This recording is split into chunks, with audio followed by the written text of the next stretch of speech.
Alhamdulillah kita sudah menyelesaikan salat maghrib berjamaah. Kita akan coba untuk melanjutkan sesinya sementara sekitar kurang lebih 10-15 menit. Kita akan bahas bersama-sama materi yang disampaikan oleh Ustaz Hatta tadi, terutama terkait yang ayat-ayat ini sudah ditampilkan oleh Ustaz. Kita mulai dari surat yang pertama, surat Taha, ayat yang kedua dan ketiga, di mana di situ diceritakan mengenai Al-Quran adalah salah satu kitab yang mungkin mengajarkan kita bahwa kita hidup itu tidak akan tanpa masalah ya. Bahkan dari sebuah masalah membuat kita menjadi mendapatkan pelajaran dari sedikit. Dan ada satu kisah yang luar biasa dari surat Taha sendiri, bahwa ketika seorang yang begitu luar biasa pada zaman jahiliyah, Umar bin Khattab, ketika mendengarkan ayat dari surat Taha ini, dia bisa berubah, bahkan menjadikannya menjadi salah satu pahlawan Islam di zaman Rasulullah Muhammad SAW. Dari situ kita bisa mengambil sebuah kesimpulan, Ustaz, bahwa ternyata tidak ada masalah yang tidak terselesaikan dengan Al-Quran. Sebagian besar masalah itu akan terselesaikan dengan Al-Quran. Namun terkadang ada orang yang ingin instan, Ustaz. Instan. Jadi dia udah begini, mengaji 30 juz juga belum tentu masalah itu terselesaikan. Contoh, ya kita orang perbankan, contoh tanggal-tanggal ya 1-2 hari ke depan ini teman-teman kalau penagihan belum selesai, dia pasti bilang dia baca Al-Quran ayatul kursi sampai kaki kursi juga belum tentu tagihan terbayarkan. Tapi terkadang saya jadi ingat yang tadi Ustaz bilang, apakah mungkin dengan kita membaca 1-2 ayat sebelum kita bekerja, maka beban-beban pada saat kita akan melakukan penagihan dan segala macam itu mungkin bisa lebih tenang dan sebagainya. Nah, jadi dari situ kita bisa menangkap satu kesimpulan bahwa apapun pergumulan hidup sebenarnya dari kita semanusia akan terselesaikan dengan kita mendekatkan diri dengan membaca Al-Quran. Nah, apakah dengan mengharapkan segala sesuatunya serba instan, yang mungkin di luar nalar kita menggunakan hal-hal yang terkadang pada akhirnya menjadikan kita jatuh pada syirik pada Allah. Terkadang ada orang kan seperti itu sekali. Dia tidak lari ke Al-Quran, dia datang ke orang-orang tertentu, kita mau naik pangkat nih, tolong dia bagaimana? Nah, ini bagaimana memutuskan sendiri? Harusnya Al-Quran mengeluarkan kita dari fitnah dan masalah, tapi ternyata masih ada orang yang menganggap bahwa menyelesaikan Al-Quran itu butuh waktu yang lama. Bagaimana? Jadi Bapak Ibu, yang namanya instan itu biasanya akan sembai. Yang instan itu sembai. Mungkin akan pembaik terasa dia kemanfaatan itu cuma sekarang aja di awal, tapi setelahnya itu biasanya akan meninggalkan banyak masalah. Allah ajarkan kita di dalam Al-Quran itu untuk berproses, ya, berproses untuk sampai ke satu hal yang ideal. Itu kalau Al-Quran mengatakan ya ayyuhal insan innaka kadibun ila rabbika kadahan famulaki. Kita itu dari awal penciptaan kita di dalam rahim ibu kita itu sudah kadahan, sudah capek. Ya Bapak Ibu pasti tahu ada begitu banyak sperma yang hanya satu saja yang mampu untuk menembus sel telur itu saja dari kata kadahan sudah capek, itu sudah capek dari awal. Jadi karena itu kata para ulama, hal-hal yang instan itu biasanya kurang baik. Kalau kita mesti banyak sabar untuk melewati setiap tahapan dari apa yang kita lalui di dunia ini. Nah itu pertama. Yang kedua, Al-Quran itu kayak tadi kita ada masalah lalu kemudian kita jadikan Al-Quran itu bisa tidak, Al-Quran itu bisa menyelesaikan masalah kita. Dahulu, dan ini juga disebutkan oleh para ulama, semisal Ibnu Katsir dalam penjelasan beliau tentang surat Yasin, beliau bilang, kami ini sudah mencoba bahwa surat Yasin itu jika dibaca dengan ini bagian dari yang boleh dalam Islam ya, meminta sesuatu kepada Allah melalui perantara amal kebaikan kita. Misalnya kalau beta ada masalah ini, kebetulan di sak ada 10.000, lalu ya Allah ini beta mau infak, mudah-mudahan beta pun masalah ini bisa selesai. Itu ulama bilang boleh.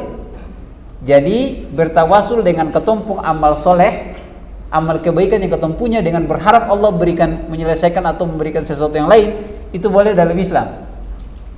Itu cerita 3 orang yang masuk ke dalam gua itu, ya, yang dong masuk karena hujan, lalu masuk kemudian batu menutupi pintu goa. Masing-masing 3 orang itu kan menyebutkan tentang kebaikan mereka. Yang satu bilang, ya Allah, ya saya ini pernah memerah susu sapi, saya bawa dari kandang, saya datang, saya inginkan untuk ayah dan ibu saya itu meminumnya. Tapi ketika saya datang, ayah dan ibu saya sedang tidur, sedangkan anak istri saya belum makan dan belum minum. Mereka merengek menangis untuk minum, tapi saya tidak mengizinkan kecuali sampai ayah dan ibu saya minumnya. Ya Allah, kalau seandainya yang saya buat itu adalah karena Engkau, maka buka pintu goa ini. Maka dibukakan. Sebab itulah para ulama bilang, ini surat Yasin itu kalau dibacakan dengan niat untuk hajat tertentu, dengan niat misalnya, ya Allah saya niatkan untuk begini lalu dibacakan, biasanya apa yang jadi urusan kita itu dimudahkan oleh Allah. Itu dimudahkan. Sama juga dulu kiai-kiai kami masih di pesantren, kiai kami itu sering bilang, susah uang atau ada kesulitan berat, bukan hanya soal susah uang buat. Malam silakan baca surat Al-Waqiah dengan niat, ya Allah mudah-mudahan urusan saya ini, masalah saya ini bisa terselesaikan. Biasanya setelah itu Allah berikan kemudahan. Ya, berikan kemudahan tidak mesti dalam bentuk dalam bentuk uang. Bisa jadi hal yang lain yang kemudian ini menjadi jalan untuk menyelesaikan masalah kita. Yang jelasnya Imam Ibnu Katsir menyebutkan untuk khusus surat Yasin itu, dia kalau dibaca dengan niat untuk ya Allah mudah-mudahan saya begini, itu mereka bilang para ulama terdahulu mendapatkan kalau mereka baca biasanya apa yang mereka niatkan itu dimudahkan oleh Allah Subhanahu wa taala. Jadi Al-Qur'an itu bisa menjadi wasilah, menjadi perantara untuk ketemu masalah. Kalau ada lagi yang bilang di sini ya, kalau ada orang bikin fitnah ketong segala macam, biasa dia bilang baca apa? Yasin Fadilah. Orang Ambon, kalau orang Ambon, orang Maluku biasanya sudah mengerti itu tuh, Yasin Fadilah. Jadi orang ini biasa fitnah beta, tunggu, beta baca Yasin Fadilah. Yasin Fadilah itu biasanya dibaca 3 kali. Dia niatkan orang yang fitnah dia dan seterusnya ini akan kembali ke dia. Saya tahu beta dari apa yang orang biasa baca akal itu biasanya orang itu karena ini bukan ilmu hitam, bukan ilmu hitam. Ini memang ayat Al-Quran yang meminta pertolongan dengan Al-Quran, karena Al-Quran itu berkah. Jadi kalau mengharapkan sesuatu dari Allah dengan menggunakan Al-Quran itu dibolehkan. Ya, itu dibolehkan, bisa jadi.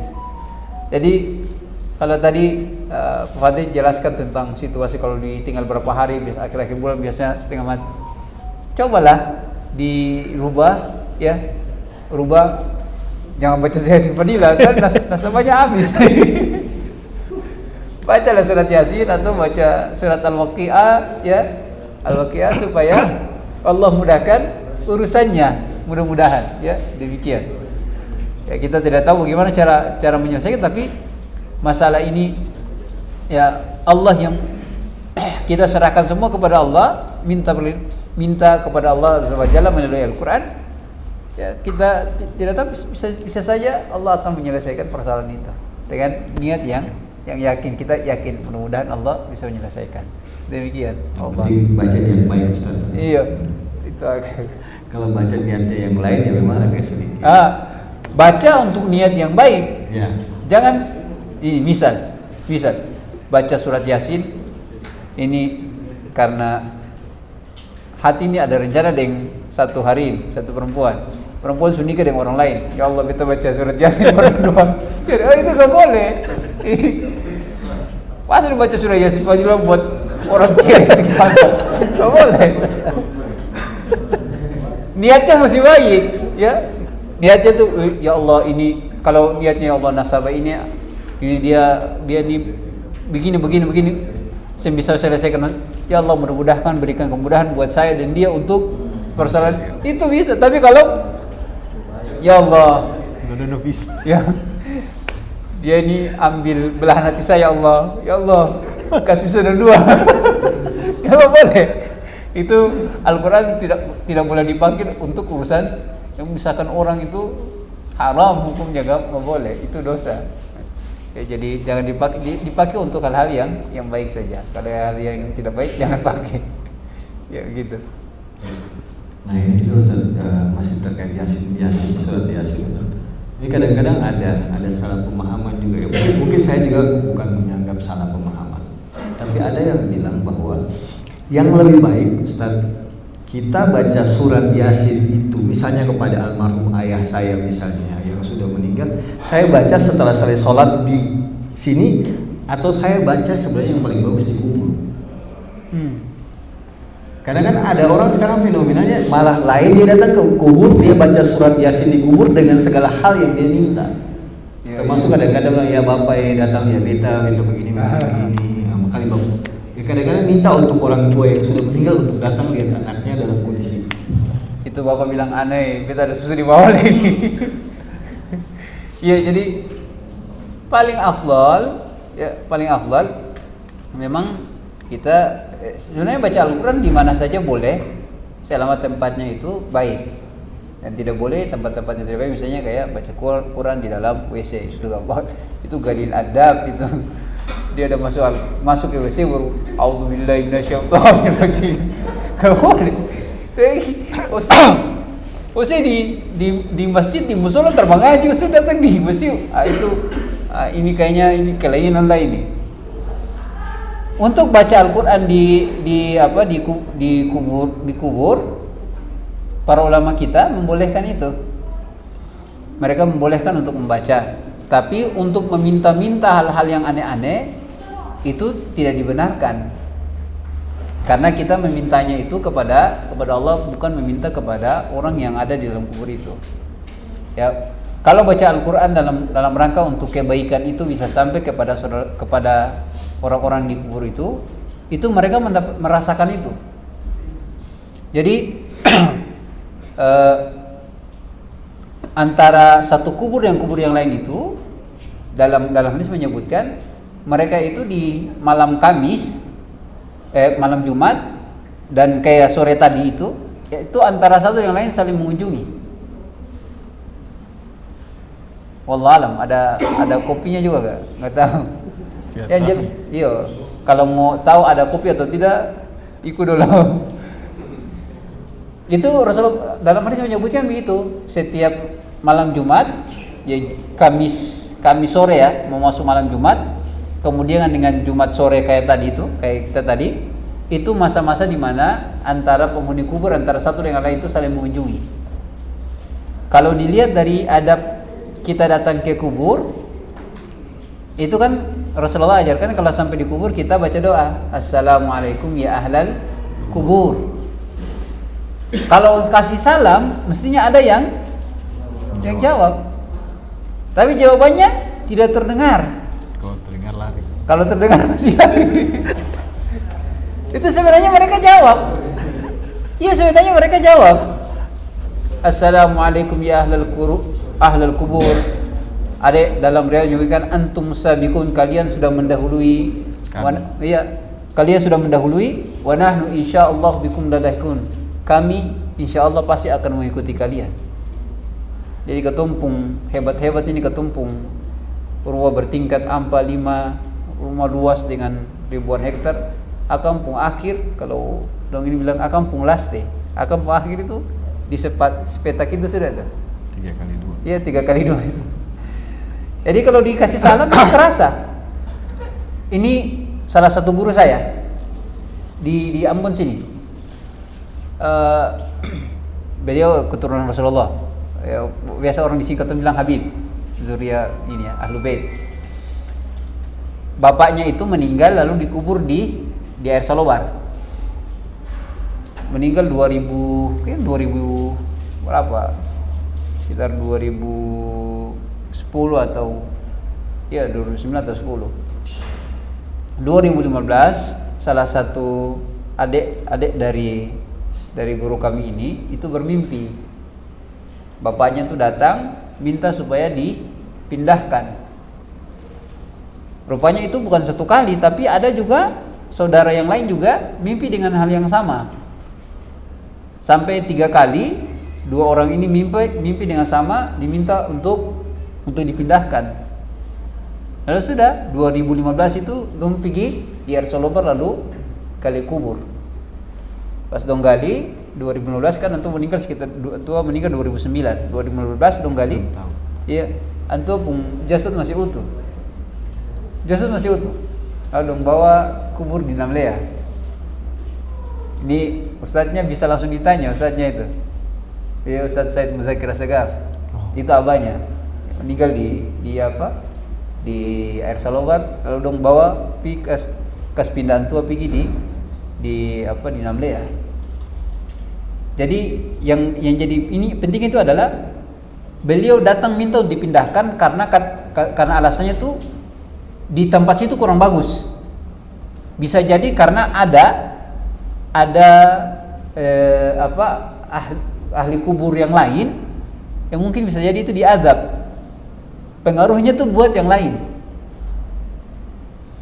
Nanti ini jadi akampung mengapa sampai kuburan itu orang yang keluar dari Islam itu tidak boleh dikubur di perkuburan kaum muslimin. Kenapa? Salah satunya kali itu. Dia itu akan berefek. Nah, kalau kita datang ke kuburan kita kasih salam, itu sebenarnya semua itu jawab. Cuma tidak terdengar saja. Kalau terdengar itu itu artinya tamang ya alele sedikit memang masuk di sini. Jadi kalau ada orang bilang salam bahkan baca Al-Qur'an, itu semua penduduk di situ, penghuni kubur di situ itu merasakan kebaikan. Ini juga diceritakan oleh Ibnu Qayyim dalam kitab beliau Al-Arwah. Cerita tentang seorang ulama yang kebiasaan beliau itu setiap Kamis sore itu biasanya beliau datang ke kubur ibunya. Begitu terus. Setiap Kamis sore itu antua datang. Sampai satu saat antua lupa datang. Malam Jumat tidur, ibunya datang ke dia. Ibunya bicara, kenapa seng datang?" Dia bilang, beta lupa. Barang kenapa? Kayak ibu nih kayak, iya. Mesti kalau datang, mesti kalau ada baca doa, itu penduduk-penduduk yang lain, yang ahli kubur yang lain itu dong merasa senang karena dong juga mendapatkan doa. Iya, mendapatkan doa itu kerasa. Jadi ya kalau baca Al-Qur'an di kubur itu juga pun dibolehkan. Kalau cerita mana yang lebih bagus, ya disesuaikan dengan keadaan. Kalau itu kotong datang di kuburan orang tua kita, baca di situ tidak jadi masalah. Penting minta macam-macam. Ya, yang penting jangan minta macam-macam. Kalau minta macam-macam, itu kalau yang dibawa bisa bicara juga, dia bisa bilang, aneh, bapak nih, dia harus minta macam-macam, bapak juga begini. Kalau minta, langsung minta kepada Allah Subhanahu Wa Taala, lebih baik minta di masjid, ya, minta kepada Allah Subhanahu Wa Taala, karena mereka tidak punya lagi kemampuan untuk memberikan hal-hal yang lain, karena mereka sudah. Tapi kalau minta, yang para ulama bilang, menjadikan mereka sebagai perantara tawasul. Ya Allah, karena fulan yang soleh ini, ya Allah mudahkan urusan saya. Jadi dia minta kepada Allah dengan tawasulnya dengan orang soleh tadi, itu oleh para ulama membolehkan, meskipun ulama lain melarang itu. Jadi ada perbedaan di antara mereka. Cuma sebagian ulama bilang boleh kita menggunakan orang-orang soleh yang sudah mati, yang sudah wafat, sebagai perantara untuk Allah mudahkan permintaan kita. Tapi tidak minta ke kuburnya karena mintanya kepada Allah. Mereka ini hanya sebagai perantara aja. Allah alam bisawab. Mungkin dari Bapak Ibu jamaah ada yang ingin berdiskusi dengan Ustaz.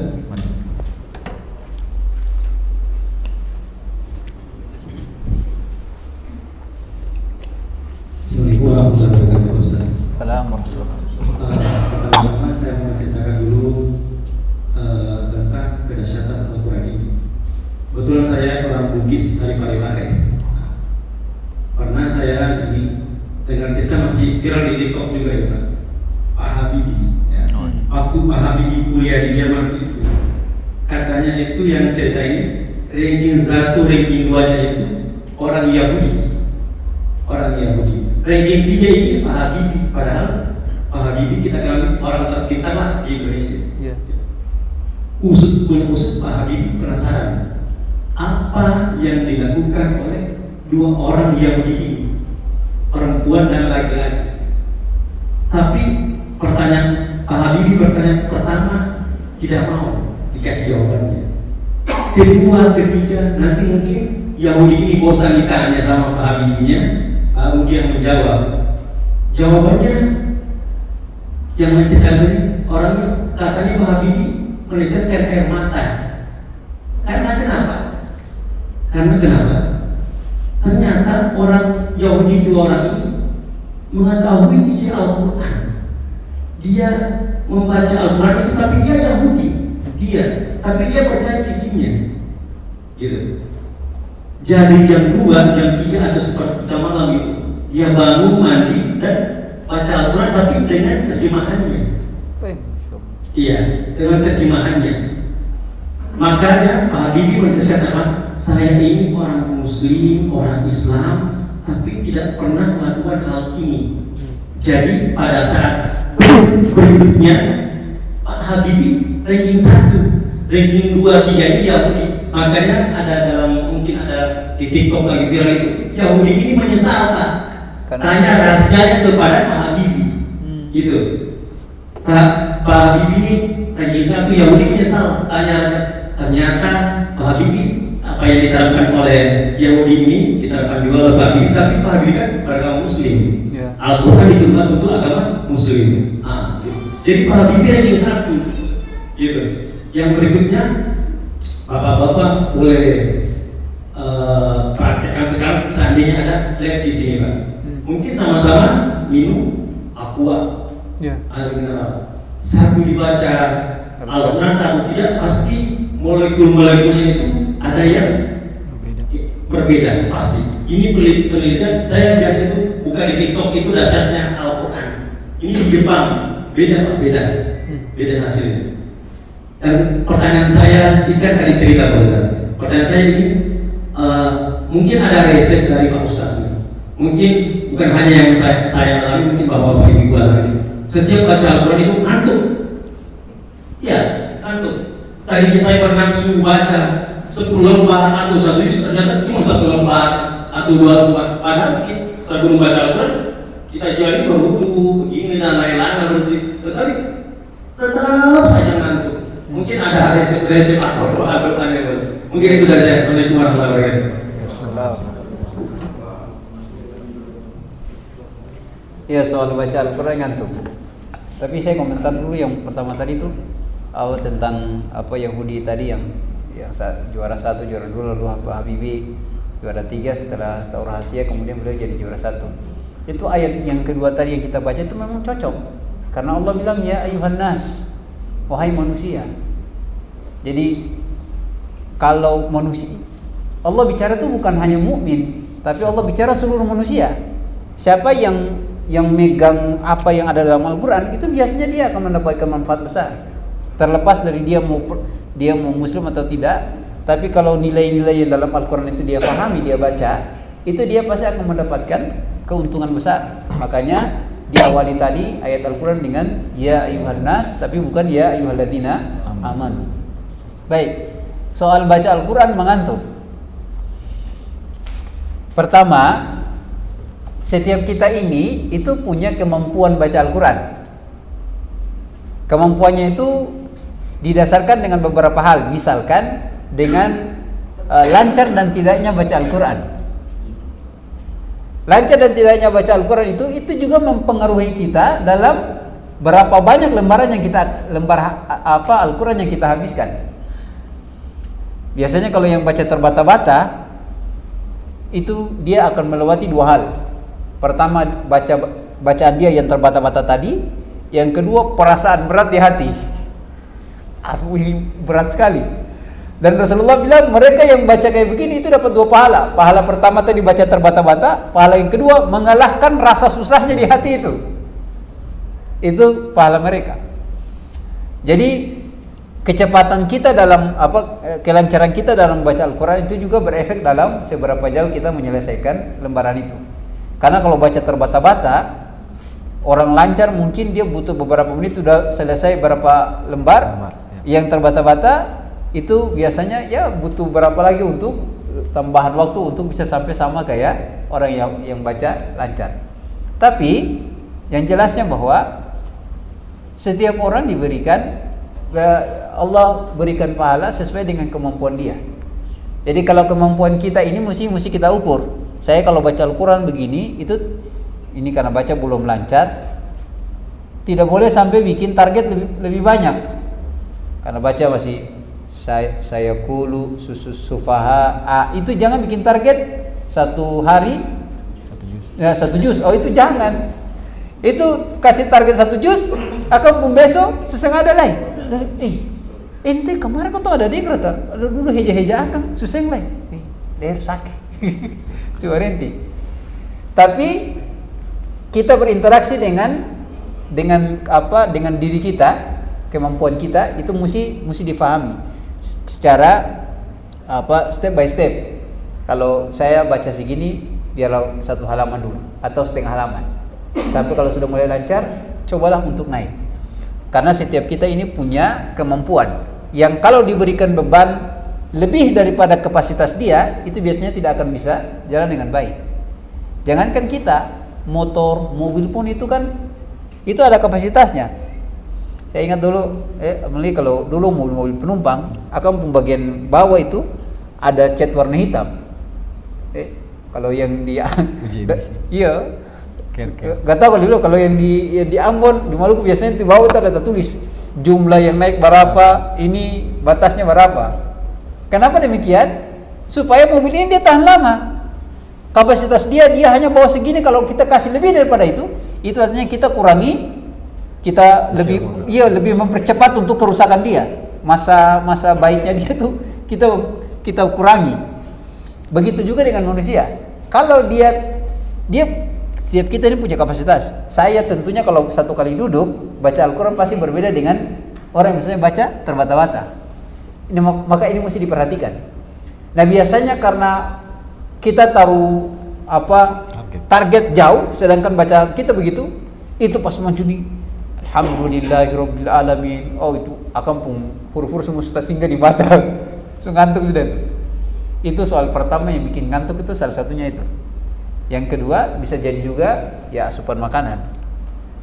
Ya, asupan makanan. Itu penting juga, bisa jadi mungkin kita baca Al-Quran di saat-saat dimana kita sedang tidak fit.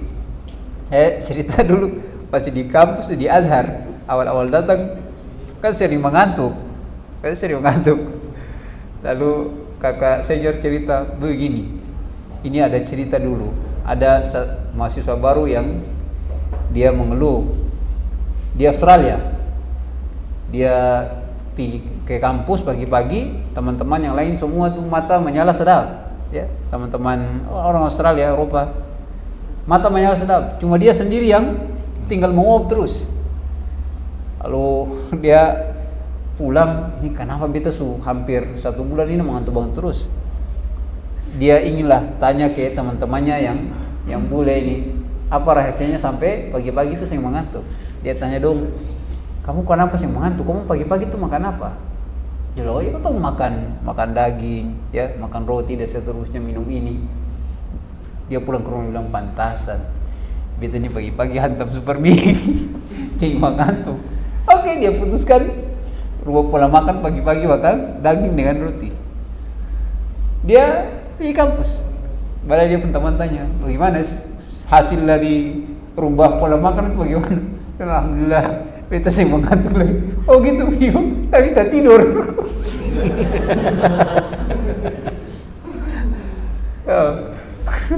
Bisa jadi itu hal-hal fisik itu. Kita mungkin baca Al-Quran di situasi kita lagi lelah, biasanya lelah lalu tidak mampu lagi untuk mengantuk. Kalau misalnya dalam keadaan fit, lalu kita baca mengantuk, itu bisa jadi, Bapak Ibu, bisa jadi itu ada jin. Ya, kalau ketong lagi fit ini, lagi oke, lalu kemudian baca Al-Quran, bawaannya habis baca Al-Quran mengantuk, itu indikator ada jin. Ruqyah, cari ustaz per ruqyah. Iya, ini serius, serius. Akan mode banyak selain Al-Quran, ada juga yang mode kalau datang di majelis taklim kayak begini, bukan ini ya, bukan setiap kali ada majelis taklim dia ngantuk. Ini apa teman saya datang di setiap baru mulai mengantuk. Kenapa? So anjurkan dia makan makanan yang begini, tapi tinggal mengantuk. Bilang, mari sini selesai pengajian, saya kasih itu. Dah sudah, panggil satu dua orang, satu di belakang, satu di depan. Dah sudah, dah mulai hantam dengan apa bacaan ruqyah, dengan keluar. Oh ini jin. Jadi bisa jadi kalau ketemu baca Al-Quran ngantuk, itu karena ada jin. Kalau ngantuk, baca aja terus. Itu sebenarnya baca Al-Quran itu adalah ruqyah, itu proses ruqyah untuk menghilangkan gangguan-gangguan pada diri kita. Ya kadang mengantuk, kadang badan panas, itu proses itu. Tapi ada yang panas ya, Seng? Panas tuh bahaya. Iya. Panas tuh bahaya, Ustaz. Kalau panas itu bahaya, itu Seng mana lain. Ya ada AC itu jadi. Saya rasa dingin semua insyaallah. Kalau baca Al-Quran tiba-tiba masih dalam ruangan AC, tiba-tiba rasa panas tuh, itu bukan jin lagi ya. Itu bahaya, itu jin. Nah, mungkin masih ada Bapak Ibu yang ingin bertanya. Karena ya dari segala hal yang kita sudah bahas tadi, mungkin yang di ayat kedua tadi ada beberapa hal yang kita bisa tarik kesimpulan. Kalau saya menyimaknya bahwa yang pertama, Al-Quran itu sebenarnya diturunkan bukan kepada hanya umat Islam ya Ustaz ya. Ya. Karena di situ dibilang ya ayuhan nas, manusia. Siapapun orang berhak untuk belajar Al-Quran, mempelajari Al-Quran. Dan memang kenyataan sekarang kita bukan baru dari sekarang, dari dulu semua ilmuwan Eropa ataupun Jepang dan ilmuwan-ilmuwan terkenal tuh mempelajarinya lewat Al-Quran. Bahkan kalau tidak salah Albert Einstein pun membuat molekul atom itu sebenarnya belajarnya dari Al-Quran. Makanya kalau jangan heran sampai sekarang, mungkin kalau kita sedikit keluar dari tema, kita belajar tentang apa yang terjadi saat ini di Timur Tengah, ya kita tidak bisa kaget. Karena sebenarnya dia sudah mempelajari dalam Al-Quran, sampai kapanpun dia akan selalu seperti itu. Israel tidak akan pernah berubah. Karena memang di Al-Quran sudah menyatakan dia akan membuat kerusakan beberapa kali di muka bumi. Setelah itu akan terjadi hal yang di luar ekspektasi manusia sendiri. Itu hanya kuasanya Allah. Makanya mungkin dari situ kita bisa belajar bahwa satu hal yang dikatakan Al-Quran diturunkan kepada siapapun untuk dipelajari. Tidak mengenal dia orang Islam, dia orang Kristen atau orang manapun, dia diizinkan untuk belajar Al-Quran. Setelah itu baru kita tahu semakin ke dalam bahwa ternyata Al-Quran itu ada penyembuh di dalamnya. Sifat tadi yang Ustaz sampaikan kan, ketika kita sakit di dada kita baca Al-Quran mungkin sehat, kita minum madu sesuai ajaran Al-Quran, fisik kita akan sehat. Yang ketiga selain sifat atau penyembuh tadi ada satu lagi Ustaz, Hudan warahmah.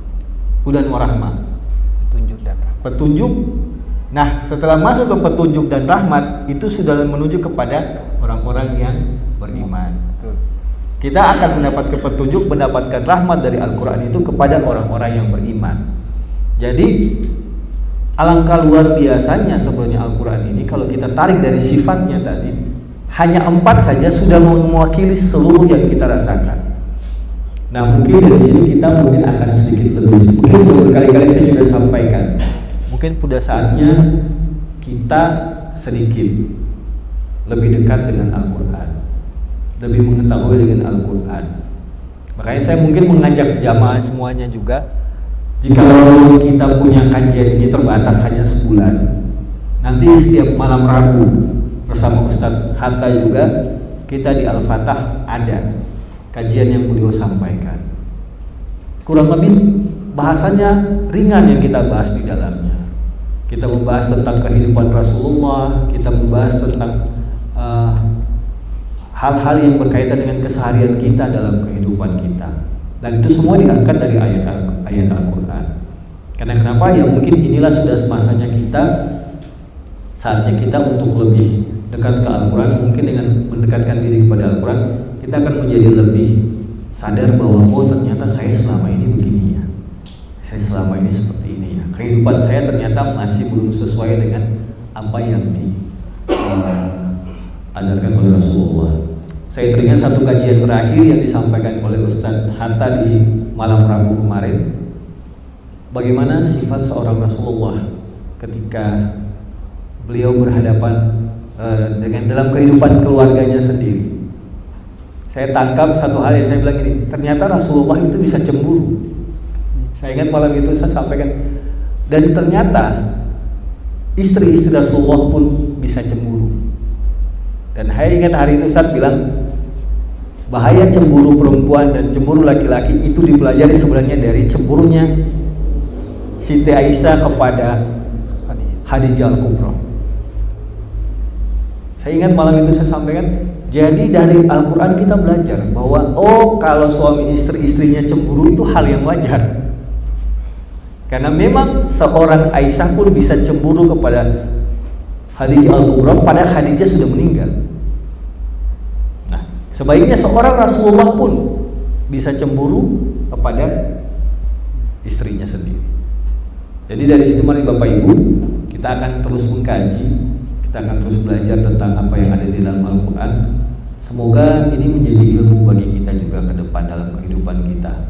Karena kita diperbankan di banyak godaannya, banyak hal yang terkadang mungkin di Maluku kita kurang sering dengar seperti itu.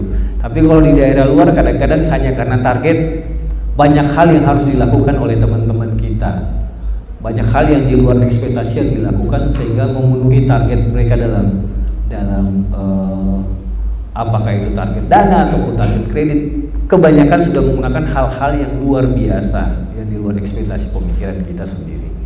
Nah, mungkin dari ini menjadikan kita sebagai tembok sehingga kita bisa melangkah dalam bekerja menjadi bengkel profesional yang islami, walaupun kita bukan bekerja di bank yang kita masih di bank konvensional, tapi kita masih bisa membentengi diri kita dengan hal-hal yang lebih luar biasa. Kalau memang tidak ada lagi pertanyaan, kita akan akhiri kegiatan pengajian kita di malam hari ini. Dan seperti yang saya sampaikan, masih ada sekali lagi pertemuan. Kayaknya Mandiri University akan jadi cadangan tempatnya. Kita akan coba dulu dengan beberapa tempat. Mungkin kita coba ke BRI ataupun ke kantor OJK Pak ya, kalau memang bisa. Karena belum selama setahun ini kita nggak pernah ke sana. Di sebelah mungkin kita bisa adakan penutupan kegiatan kajian kita nanti di kantor OJK Maluku. Sebelum kita mengakhiri kegiatan kita, mungkin kita akan minta izin kepada Ustaz sekali lagi untuk menutup dengan doa. Semoga apa yang kita pelajari malam hari ini menjadi berkah bagi kita. Buat Bapak Ibu yang sudah hadir mendapatkan pahala, dan buat yang punya tempat Sayyidul Baik Bapak Ibu dari Bank Mandiri, Allah berkahi selalu tempat ini. Allah berkahi selalu para pimpinannya yang sudah memberi kesempatan kepada kita untuk berada tempat ini, sehingga mereka lebih bijaksana, lebih istiqamah dalam melakukan tugas dan tanggung jawabnya sebagai pejabat perbankan di kota. Mari Bapak Ibu yang dirahmati Allah, mari kita berdoa untuk menutup agenda kita yang baik pada hari ini. Pada hari ini Allah boleh soleh al-fatihah. Bismillahirrahmanirrahim.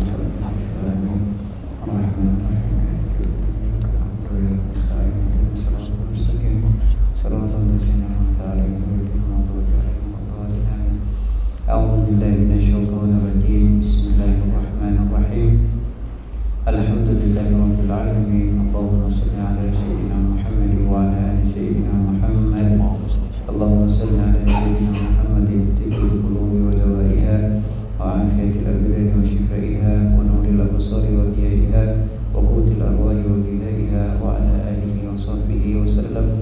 اللهم اجعل جمعنا هذا جمعا مرحوما وتفرقنا من بعده تفرقا معصوما. اللهم آت نفوسنا تقواها وزكها أنت خير من زكاها أنت وليها ومولاها.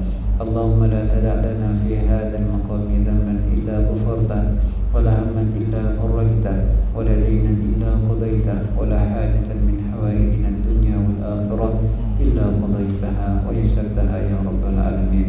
ربنا هب لنا من أزواجنا وذرياتنا قرة أعين واجعلنا للمتقين إماما. ربنا آتنا في الدنيا حسنة وفي الآخرة حسنة وقنا عذاب النار.